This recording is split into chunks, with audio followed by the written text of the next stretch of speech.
Hare Krishna, Krishna Krishna Hare Hare, Hare Ram, Ram Ram Hare Hare. I cordially welcome all of you to the official English podcast channel, The Enquiry, working under the supervision of ISKCON Junjunu. Today, we'll be reading the second chapter of the book On the Way to Krishna. So, let us begin. Hare Krishna, Krishna Krishna Hare Hare, Hare Ram, Ram Ram Hare Hare. This is a transcendental sound vibration, and its chanting will eventually cleanse the dust from the mirror of the mind which has accumulated due to our material activities. Cheto Darpanamarjanam, as Mahaprabhu describes. The cleansing of this dust will help us to realize our constitutional position of being a soul, and it will eventually lead us to eternal happiness. Once our consciousness is purified, the blazing fire of material miseries will be extinguished. Now, one of the purpose of Lord's descent to this material world is to douse this blazing fire by establishing dharma, as he propounds in Bhagavad Gita 4.7 and 8.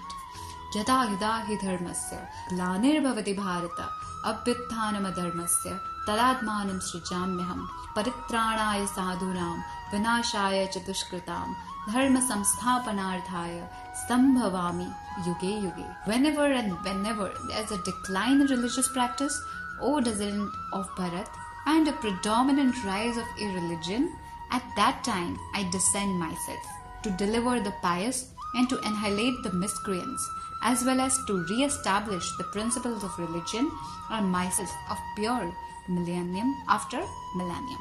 The word dharma is sometimes interpreted as faith, but unlike faith, dharma is unchangeable. Our dharma is to dovetail our consciousness towards the Supreme Lord Shri Krishna and to serve Him. In this material world, we can see that everyone is serving someone because the service attitude, it is inherent to our constitutional position. Everyone is therefore a servant.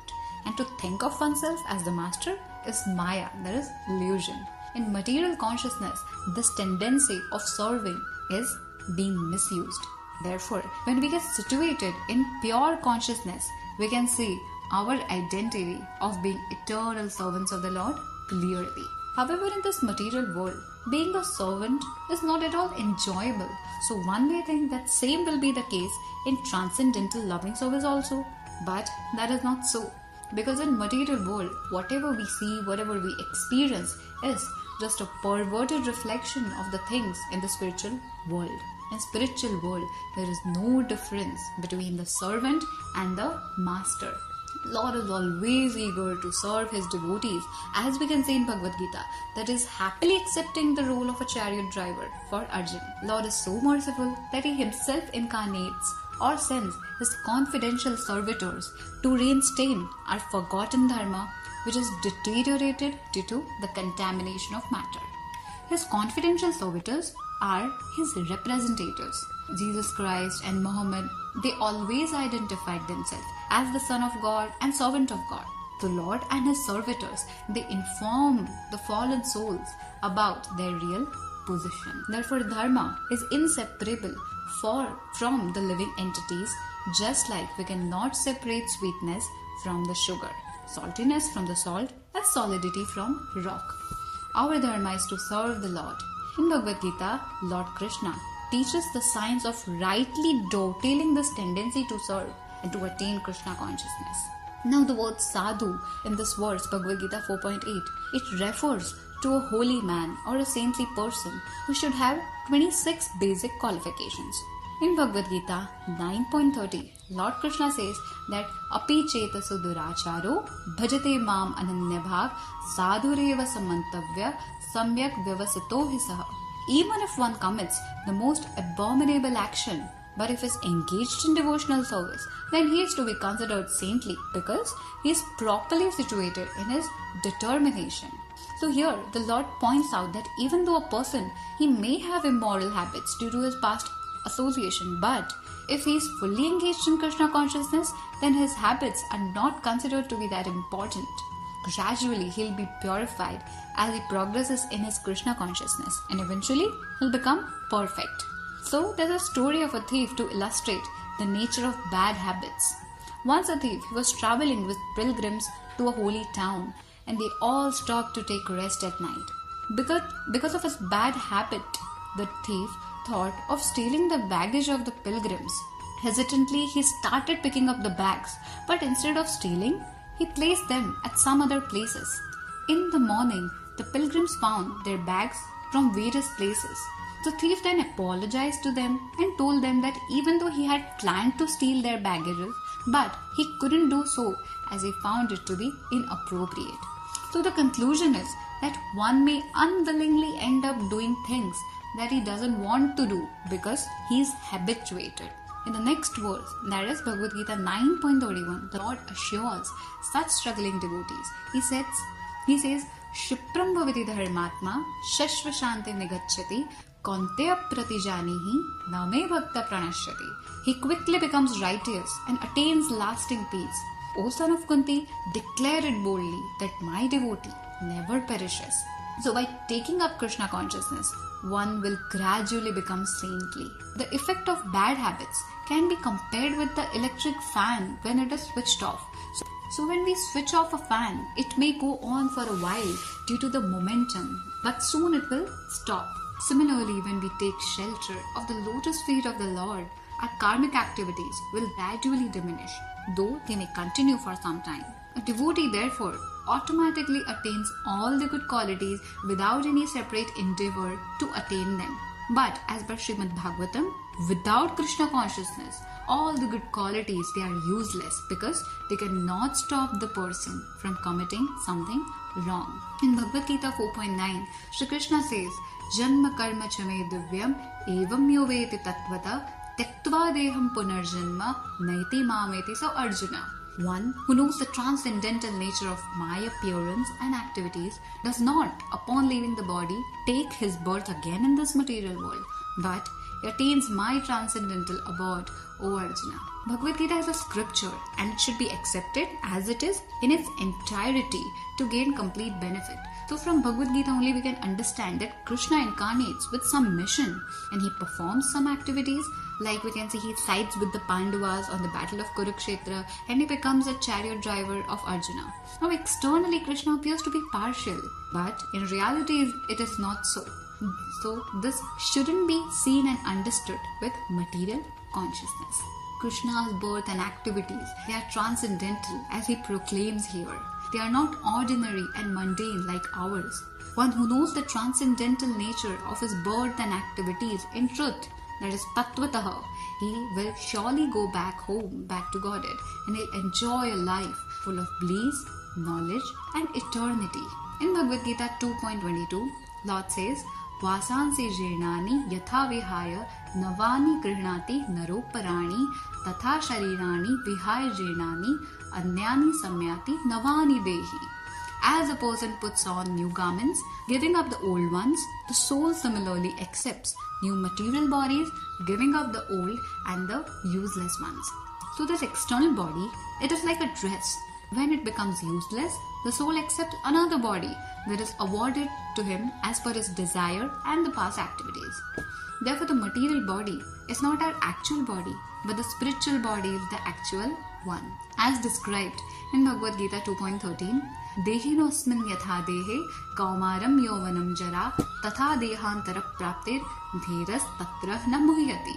As the embodied soul continually passes in this body from boyhood to youth to old age, the soul similarly passes into another body at death.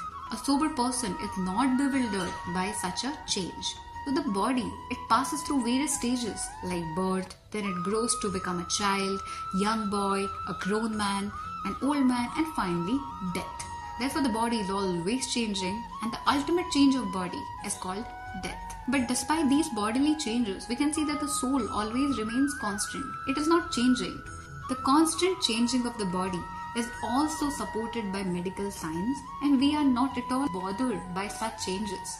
Similarly, enlightened men are not bewildered by the ultimate change, that is death. We are suffering from this disease of changing the bodies, which can be any one from the 8.4 million species of life. So we can end this cycle simply by knowing the birth and activities of Krishna in truth. And only by the means of devotional service we can factually understand the transcendental nature of Krishna's birth and activities as mentioned by Krishna himself in Bhagavad Gita 8.55.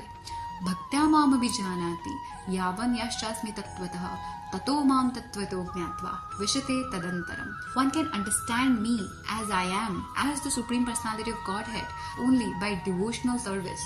And when one is in full consciousness of me, by such devotion, he can enter into the kingdom of God. So only by becoming a devotee, we can understand the science of Sri Krishna. Lord instructed this science to Arjun only because he was a devotee, as mentioned in Bhagavad Gita 4.3. Therefore, Bhagavad Gita cannot be understood by mere scholarship and by its academic study. The only qualification to understand it is to become Krishna conscious. Krishna consciousness can be developed by the sublime process of Shravanam Kirtanam, that is chanting of Hare Krishna, Krishna Krishna, Hare Hare, Hare Ram, Ram Ram, Hare Hare, and by hearing Bhagavad Gita from the authorities. When one engages in this process of devotional service, Krishna, who is seated as Super Soul in our heart, he helps us to cleanse the dust from the mirror of mind. By this process, one can understand the science of Krishna and thereby come to understand Krishna. And eventually after death, he returns back to the transcendental abode of Krishna. Krishna describes his transcendental abode in Bhagavad Gita 15.6 as Na tadbhasa yate suryo na shashanko na pavaka yat katva na nivartante tadadhama paramam mama. That supreme abode of mine is not illumined by the sun or moon, nor by fire or electricity. Those who reach it never return to this material world. So this material world, unlike spiritual world, is a dark place without light and full of ignorance. And therefore we require sun, moon, fire, electricity. The Lord possesses multiple diverse energies, and he descends to this material world not because he is obliged to come here and perform activities. He is not obliged to do anything, as he mentions in Bhagavad Gita 3.10-22. Name parthasti kartavyam trishu lokeshu kinchina nanvaptam avaptavyam varta eva cha karmani.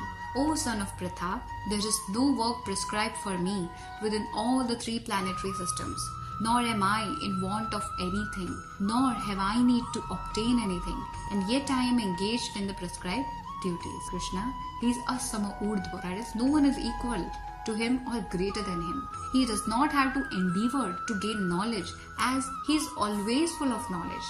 Such is his position. The only purpose of this human life is to understand the science of Krishna, which will eventually break the cycle of birth and death. Activities like eating, mating, sleeping, defending, and acquiring sense gratification, they are common to both humans and animals. However, human beings can elevate themselves from the platform of animal life by developing Krishna consciousness. Therefore, this rare opportunity of human life should be utilized to end the cycle of birth and death and cultivate Krishna consciousness. Krishna consciousness can be cultivated by the process of Shravanam Kirtanam. So if one is sincerely making efforts, then Krishna will surely help him from within by enlightening him. This process of Krishna consciousness, as taught by the Lord himself in Bhagavad Gita, it is very easy, but only if we understand Bhagavad Gita just like Arjun did. We should be careful not to misinterpret it with our mundane scholarship. The chanting of Hare Krishna Mahamantra will cleanse the mind, and it will help us to revive our dormant Krishna consciousness. Krishna consciousness, it is within all the living beings, and therefore, by Mahaprabhu's pure chanting, even the animals in the jungle started dancing. So as we progress in our chanting, this purification will surely come. So here ends our second chapter of the book On the Way to Krishna. Please stay tuned for more such podcasts. We'll meet at the same time in the upcoming week. Till then, chant and be happy. All glories to Srila Prabhupada. Jaya Jaya Prabhupada, Prabhupada, Prabhupada, Jaya Jaya Prabhupada, Jaya Jaya Prabhupada, Prabhupada, Prabhupada, Jaya Jaya Prabhupada.